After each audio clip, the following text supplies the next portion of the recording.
እንገርልሃለን እያሉ በስልክ ያስፈራሩኛል ከሆነ እኔ ዝግጁ ነኝ መቼውንም እንደውም ባይሉትም ገዳይ ብዙ ነው ያም ገድልሃለሁ ሲለኝ ማን እንደሆነ ከየትኛው ጎራ እንደሆነ አላውቅም ቀነ ደርሷል በዚህ ሰሞን አስወግዳለሁ የሚለኝ ብዙ ነው ስልኬ ቢታይ አቡነ አብርሃም ዛቻና ማስፈራሪያ እየደረሳቸው ይገኛል እና እኔ ግን ይሄ ሊያስወግደኝ ነው እንዴ ብዬ ወይም ጫካ አልገባሁም ወይም ጣና አጠገቤ ስላለ ጣና አልገባሁም እስከሚመጣ ድረስ እጠብቀዋለሁ በመጣ ጊዜ በክብር አስተናግደዋለሁ ለኔ ምንም አይደለም ማላውቀው የመሞትበትን ቀን የተወደዳችሁ ውድ ቤተሰቦቻችን ኦርቶዶክሳውያን እንዴት አላችሁ እንዴት ቆያችሁ እንዴት ሰነበታችሁ ሰላማችሁ ይብዛ ለማለት ወዳለሁ መረጃውን በቀጥታ ማቀርብላችሁ ነው የሚሆነው መረጃው ለመላው ዓለም ይዳረስ ዘንድ ይሄንን አጋርነታችሁን ትብብራችሁን አሳዩኝ ይያልኩኝ በቀጥታ ወደ መረጃችን አመራለሁ ሰላም ጤና ይስጥልን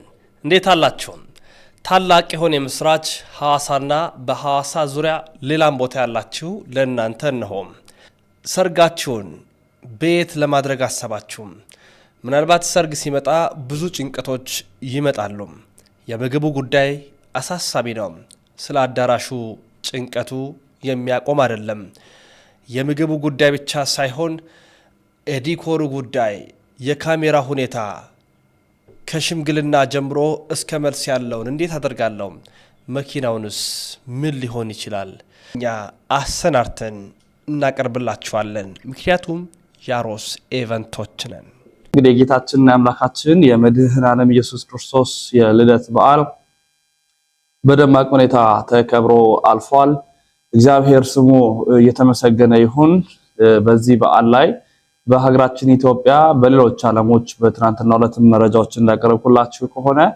በተለያዩ ቦታዎችም የክርስቶስን የልደት በዓል ያከበሩ ሀገራትን ልንመለከት ችለናል ታዲያ በአሁኑ በዚህኛውም ዓመት አስደናቂ የተባሉ ዝግጅቶችን አይተናል ግን የክርስቶስ የመወለጃውን ቀን የማያከብሩ ግን ክርስቶስን እንቀበላለን ብለው የሚጠሩ አካላት ዛሬም እቺን ቤተክርስቲያን ለመናገር የማይቆፍሩት ድንጋይ የማይቆፍሩት አፈር የማይፈነቅሉት ድንጋይ የለም ለማጣጣል የሚሄዱበት ርቀት ሁላችንም የምናውቃችን ነው ነገር ግን ስለ ክርስቶስ ጴንጤዎች እናንተ ራሱ ኢየሱስን ጌታን ተቀበሉ ለማለት እንወዳለን ይሄንን ቪዲዮ ላሳያችሁ ያልኩበት አመክንዮ ምን እንደሆነ ቀልዴን አይደለም ጴንጤዎች ግን የምር ጌታን መቀበል አለባችሁ እስቲ የምር ይሄንን ጌታ ታውቁታላችሁ አረምጡ የተገኘ ብርሃን ከእውነተኛ አምላክ የተገኘ እውነተኛ አምላክ የተወለደ እንጂ ያልተፈጠረ በባህሪው ከአብ ጋር እንደሚሆን ሁሉ በእርሱ የሆነ በሰማይም ካለው በምድርም ካለው ያለ እርሱ ምንም ምን የሆነ የለም ስለኛ ስለ ሰዎች እኛን ለማዳን ከሰማይ ወረደ በመንፈስ ቅዱስ ግብር ከቅድስት ድንግል ማርያም ፍጹም ሰው ሆነ ደግሞም ስለኛ ተሰቀለ በጴንጤናዊው በጲላጦስ ዘመን እርሱ መከራን ተቀበለ ሞተ ተቀበረ በሶስተኛውም ቀን ከሙታን ተለይቶ ተነሳ በቅዱሳት መጻሕፍት እንደተጻፈ በክብር በምስጋና ወደ ሰማይ አረገ በአባቱም ቀኝ ተቀመጠ ዳግመኛም በሕያዋንና በሙታን ላይ ለመፍረድ በምስጋና ይመጣል ለመንግስቱም ፍጻሜ የለውም በመንፈስ ቅዱስም እናምናለን እርሱ ጌታ ሕይወትን የሚሰጥ ከአብ የሰረጸ ከአብና ከወልድ ጋር በአንድነት እንሰግድለታለን እናመሰግነዋለን እርሱም በነቢያት አድሮ የተናገረ ነው ከሁሉ በላይ በምትሆን ሐዋርያት በሠሯት በአንዲት ክብርት ቤተክርስቲያን እናምናለን ኃጢአት በሚሰረይባት በአንዲት ጥምቀትም እናምናለን የሙታንንም መነሳት ተስፋ እናደርጋለን የሚመጣውንም ሕይወት ለዘላለሙ አሜን እንግዲህ ኢየሱስ ክርስቶስን ተቀበሉ ልንላቸው ይገባል በዚህ ደረጃ ክርስቶስን ስለማያውቁት ማለት ነው እቺ ቤተክርስቲያን ግን እንዴት ባለ አከባበር እንዴት ባለ ልዕልና ክርስቶስን እንደሰበከች ያላፋት ዝማሬ መመልከት ብቻውን በቂ ነው ለማለት እንወዳለን ወደ ቀጣይ መረጃችን ላምራስቲ ወደ ብፁዕ አባታችን ብፁዕ አቡነ አብርሃም እንግዲህ ከየንታ በአማነት ጸረ ጋር ቃለ መጠይቅ አድርገው ነበር ብፁዕ አባታችን ለጳጳሳት ለምን አትሞቱልንም ለምን አትቀድሙልንም የሚሉ ጥያቄዎች በተደጋጋሚነት ሲቀርቡ ነበር እርሶስ ምን ይላሉ የጳጳሳት ዝምታ አልበዛም ወይ የሚሉ ሐሳቦች ላይ መልስ ሰጥቷል አያይዘውም በስልክ እንገርልሃለን የሚሉ ማስፈራሪያዎች በተደጋጋሚነት ይገባሉ እጄ ላይ፣ ዛቻዎች ይደርሱኛል ብሏል።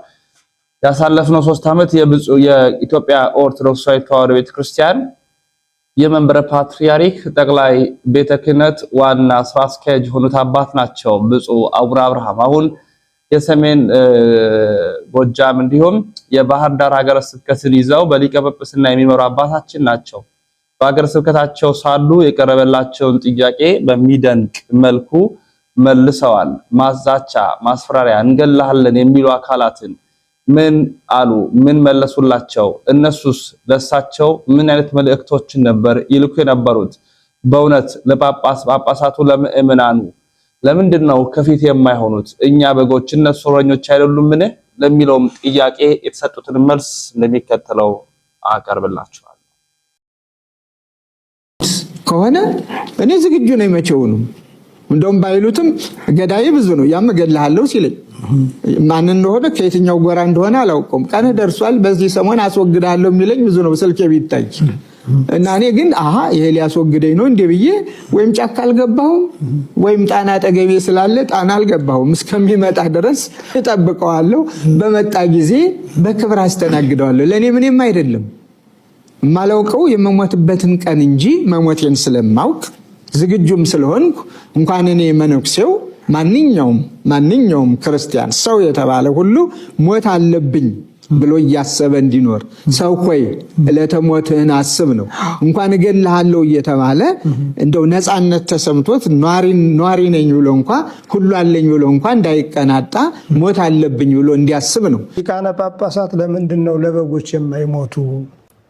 እረኞች ከሆኑ እረኛ ተላልፎ ነው የሚሞተው። ለምንድን ነው ተላልፈው ሲሞቱ ማናያቸው? ሁልጊዜም 4 ኪሎ ነው የምናያቸው እነሱን የሚል ከረር ያለ ጥያቄ አለና እንደው እግዚአብሔር ይስጥልኝ። ያው የሰሙትን ስለሆነ የሚጠይቁን ምንም ድፍረት አይሆንም። ለምንድን ነው የማይሞቱ? መልካም ነው። ማን ይግደለን? ለመሞት ወደ ማን እንሂድ? አሁን ይህንንም ጨምረው ቢጠቁሙን።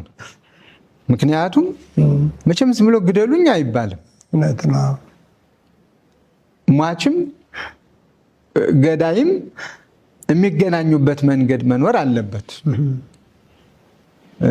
እኔ ሊያስወቅሰን ይችላል ብዬ የማምነው ከአባቶቻችን እንደተማርነው አንተ ካድ ብሎ አንድ አረሚ ቢመጣ ሃይማኖትህን ካድ፣ ማተብህን በጥስ፣ እኔ ላቆምኩት ምስል ስገድ፣ እኔ የምልህን አድርግ የሚል ቢመጣና የዚያ ጊዜ ለመኖር ብለን አይሽ እንዳልክ ይሁን ይደረግልህ ብንል ለምንድን ነው ያልሞቱት? ከዚህ በላይ ምን ክብር ፈልገው ነው የሚል ጥያቄ ቢነሳ እውነት ነው። አሁን ሃይማኖትህን በጥስ ማለት ክርህን በጥስ፣ ሃይማኖትህን ለውጥ፣ እግዚአብሔርን ካድ የሚል ፊት ለፊት የመጣብን የለም እና አሟሟቱም ራሱ ጥያቄውን ጥያቄ ነው የሚያስነሳ። ምን ብለን እንሙት? ራስንም ለሞት ዝም ብሎ ያላግባብ ሞት እኮ አስተማሪ መሆን አለበት። ክርስቲያናዊ ሞት በነገራችን ላይ አስተማሪ ነው። አባቶቻችን የምናደንቃቸው በሕይወታቸው ከሰበኩት፣ በሕይወታቸው ካስተማሩት፣ በሕይወታቸው ወደ እግዚአብሔር ካቀረቡት ሕዝብ ይልቅ በሞታቸው ያቀረቡት ይበልጣል። ትክክል። ያ ማለት ደግሞ አሟሟታቸው አስተማሪ ስለሆነ ነው። እኛ አሁን ሙቱ የምንባለው በዘመኑ አንዱን ወግነህ ከአንዱ ጋር ቆመህ አንዱን ተቃውመህ ሌላውን ደግፈህ የዚያ ጊዜ መታሰር አለብህ። ሊያስር የሚችለው ሊገልህ የሚችለው ክፍል ሲመጣ አዎ ብለህ መሞት አለብህ የሚል ነው የአሁኑ ጥያቄ። ይሄ ደግሞ መጻሕፍት አላስተማሩንም። የኛ መነሻችንም እንግዲህ ቅዱስ መጽሐፍ ነው። መነሻችን የቅዱሳን ገድል ነው። መነሻችን ድርሳናቱ ናቸው። መነሻችን ቀኖና ቤተክርስቲያን ነው። ከቀኖና ቤተክርስቲያን ውጭ በሆነ መልኩ ምን ብለን እንሙት? ሞታችንስ ማንን ነው የሚያስተምር? 4 ኪሎ ላይ ነው የሚውሉት። 4 ኪሎ የሚውሉ ካሉ ይፈልጓቸው ያለ ስራ። ሁሉ 4 ኪሎ ነው እንደሚውለው? 4 ኪሎ በስራ የተሰማሩ ይውላሉ። በደዌ ዳኛ የተያዙ ይውላሉ። አመል ብሏቸው ደግሞ የሚውሉ ካሉ እሱ ሌላ ጥያቄ ነው። አለበለዚያ ብዙዎች የቤተ ክርስቲያንን ስርዓት እና ቀኖና ጠብቀን ሀገረ ስብከታችን ላይ ነው የምንቀመጠው። እንግዲህ እኔም 4 ኪሎ ተቀመጥኩ ከተባልኩ ኃላፊነት በነበረኝ ሰዓት ነው። ያም እዚህም ሳይቀር ነው። አሁን ደግሞ ያን ከጨረስኩ በኋላ 4 ኪሎ አየሁት የሚለኝ ካለ ወይ 1 ቀን ወይ 2 ቀን ለስራ ሄጄ አይቶኝ ሊሆን ይችላል። ከዚያ ውጭ ሀገረ ስብከቴ ነው። ስለዚህ ሀገረ ስብከቴ ላይ ችግር ተፈጥሮ በሀገረ ስብከቴ ውስጥ ሃይማኖታችሁን ለውጡ፣ ማተባችሁን በጥሱ፣ ካዱ የሚል መጥቶ መንጋውን ሲነጥቅ ሲገል እኔ ተደብቄ ተሸሽጌ ራሴን ለማዳን ተቀምጬ ከሆነ ለምንድን ነው ይሄ ክብር ያለፈ ብሎ ብወቀስ ለምንድን ነው መቼ ልትሞት ነው ዛሬ ያልሞት ሰማዕትነት ለምን አመለጠ? ልክ ነው። አባቶቻችን ሰማዕትነት አያመልጥ ነው ያሉት። ስለዚህ ያኛው ምን ፈልገ ነው ከዚህ በኋላ ብባል እውነት ነው። አሁን ግን ምንድን ነው እንደው እኮ ጥያቄው ራሱ ለምን አልሞትክም ለምን አልሞታችሁም የሚለው ግራ የሚያጋባ ነው። አንደኛ እንዳለ እንደ ሀገሪቱ ከሆነ የምናየው ሀገሪቱ ሀገራችን ኢትዮጵያችን ታማለች። አው በጠን የሚፈውሳት ትፈልጋለች። ከእግዚአብሔርም በቀር ሌላ ፈዋሽ የላትም። ዓለም እንደሆነ ውድቀቷን እንጂ ትንሣኤዋን አይፈልግም። ዓለም እንደሆነ እርስ በርስ ልጆቿ መጋጫታቸውን እንጂ መፋቀራቸውን አይፈልግም። ዓለም እንደሆነ ትናንትና በጦርነት በልዩ ልዩ መንገድ ገብቶ በቅኝ ለመግዛት የሮጠውን ያህል ሳይሆንለት የቀረ ዛሬ መግቢያ አግኝቶ ልጆቿን እርስ በርስ እያናከሰ እርስ በርስ እያጣላ የላይ ፈሪ የታች ፈሪ እያለ ከማጋደልና ደም ከማፋሰስ ያለፈ የሚያስበው ነገር አይኖርም። ስለዚህ ጸቡ እንደ ትናንትናው ከሌላ ዓለምና ከኢትዮጵያ ጋር አይደለም። ምዕመናን እኔ መልእክት ማስተላልፈው ምዕመናን ለኢትዮጵያ ኦርቶዶክስ ተዋሕዶ ቤተክርስቲያን መሰረቶች ናቸው። በጣም የኢትዮጵያ ኦርቶዶክስ ተዋሕዶ ቤተክርስቲያን ሊቃውንት ያስተማሩ ምዕመናን ናቸው።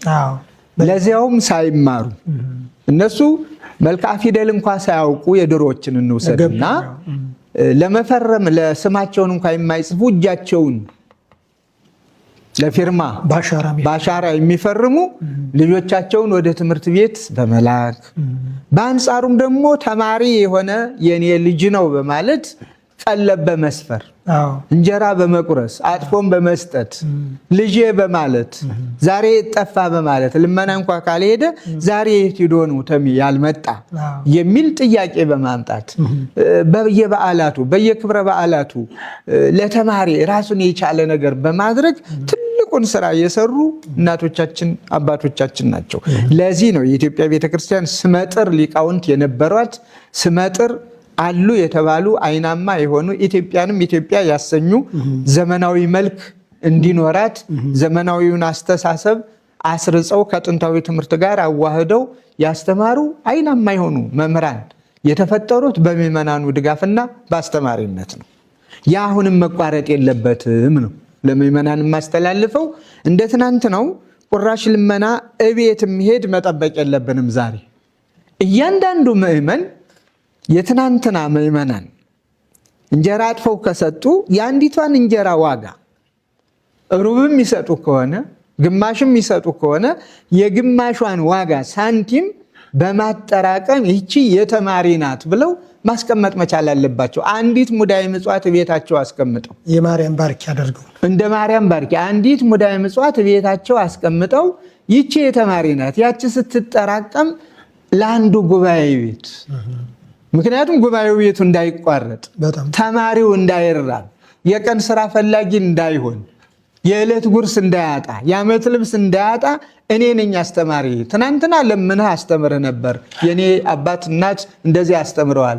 ዛሬ ግን መለመኛም ጊዜውም ስላልፈቀደ አለህበት ድረስ የዚያችን እንጀራ ዋጋ መስጠት አለብኝ ብለው እንደ ቤተሰብም እንደ ጎረቤትም እየተዋደኑ እያንዳንዱን ጉባኤ ቤት በየአካባቢያቸው በያሉበት የመንከባከብ ስራ ቢሰሩ ተማሪ ጦም አዳሪ አይሆንም። ተማሪ በረሃብ አለንጋ አይገረፍም። ተማሪ በሰዓቱ በወቅቱ የእግዚአብሔርን ቃል ተምሮ ለምዕመኑ ይደርሳል፣ ይቀድሳል፣ ያወድሳል፣ ያቆርባል፣ ክርስትና ያነሳል፣ ቢሞቱ ይፈታል፣ ቢታመሙ ይጎበኛል፣ ይጠይቃል። ያንን ስራውን የጥንቱ ስራውን ለመስራት እኛም ይመለከተናል የሚል ትውልድ መፈጠር አለበት። ምዕመናን ይህንን በደንብ አድርገው ተደራጅተው ሊይዙት ይገባል እንጂ ተማሪ ተራበ ዛሬ እንዲህ አድርጎ ተብሎ እስከሚጠየቁ ድረስ መቆየት የለባቸው። ምክንያቱም ከአባቶቻቸው የወረሱት ስለሆነ ያንን ውርስ ማንም ሊቀማቸው ስለማይገባ መስራት አለባቸው ነው። ስለዚህ ለምዕመናን መልእክቴ ይሄ ነው። በእንተማሪ ሊሄዱ ነው የሚል ወሬ ይጎራል። ይህ ነገር ከምን የመጣ ነው? ብፁዕነቱም በአንድ ሚዲያ ላይ ሲናገሩ ሰምቻለሁ። ምንድን ነው ይህ ነገር እንደዚህ የሚባለው? እውነት ነው። ሰዎች ሲያወሩ ሰማ። ባለቅኔው ነክቶኝ ነው የዚህ እንትኑን ወሬ እንኳ አሉ የተባለውን በዚህኛው ሰምቼ በዚህ አስወጥቼው ነበረ። ግን ባለቅኔው ይህንን ህዝብ ትተህ ልትሄድ ነው አሉ እና መሄድ የለብህም የሚል ቅኔ ሲያበረክቱ ኧረ የትም አልሄድም ብዬ መልስ ሰጥቻለሁኝ። እንደ እውነቱ ለመናገር አንደኛ አንድ ሊቀ ጳጳስ በራሱ ፈቃድ ወደ ወደደው የመሄድ ስልጣን የለውም። መጀመሪያ ሲጀመር እስረኛ ነው። ሲኖዶስ ባዘዘው ነው የሚሰማራ።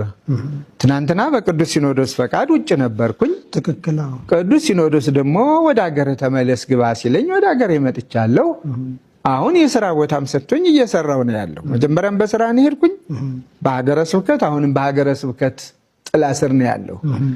ይሄዳለሁ ብዬ ያወራሁበት ጊዜ የለኝም። አንደኛ ስልጣኑ የለኝም።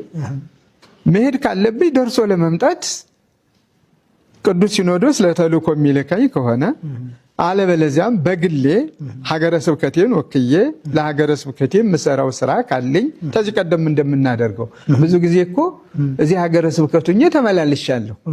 ኢየሩሳሌም በየዓመቱ ምናምን እመላለስ ነበር። አሜሪካን በየጊዜው እመላለስ ነበረ። እስካሁን እዚህ ጠቅላይ ቤተ ክህነትም እያለሁ ተመላልሻለሁ። እንደዚህ አይነት ደርሶ መልስ ሊመጣ ሊኖር ይችላል። የተልእኮ የሐዋርያው መንገድ አለ ምን ጊዜ። ከዚያ ውጭ ግን ከሀገሬ ወጥቼ ወደ ውጭ ሀገር ይሄዳል ሲባል ምን ማለት ነው? ምን ታስቦ ነው? እንዲሄድ የሚፈልጉ ካሉ ቁርጣችሁን ወቁት። አልሄድም ትጻ ነፍሴ ነፍሴ እዚሁ ትወጣለች በሉልኝ። በእውነት ነው የምላችሁ። ምንም ይሁን ምን እኔ ከሀገሬ አልወጣም። ለኑሮ የትም ሀገር አልሄድም። ለሐዋርያዊ ጉዞ ደርሶ ለመምጣት የማስተባበረው ነገር ካለኝ አዎ እሄዳለሁ እመጣለሁ። እሱም በተወሰነ በተለካ ወርም ተብሎ ከሆነ 2 ወርም ተብሎ ከሆነ ቢበዛ 3 ወር ተብሎ ከሆነ ካነሰ 1 ሳምንት 2 ሳምንት ተብሎ ከሆነ ለዚያ በተቆጠረ ሰዓት ደርሶ መምጣት ይቻል ይሆናል። ከዚያ ውጭ ግን ለኑሮ ይሄዳል የሚለው አስተሳሰብ እንዴት ፍላጎት ያላቸው ካሉ ለነሱም አይጠቅማቸውም፣ ለኔም አይጠቅመኝም።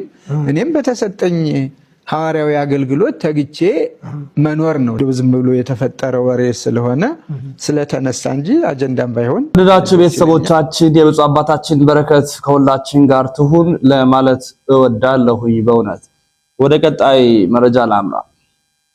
ይህንን ድንቅ የተዋሕዶ ልጅ አለማመስገንና ለእርሱ ጸሎት አለማድረግ ልክ እንደ ክፉ መንፈስ ይህንን ብርሃን ለማጥፋት የሚያስብና በጨለማ ዓለም ውስጥ ያለ ብቻ ነው።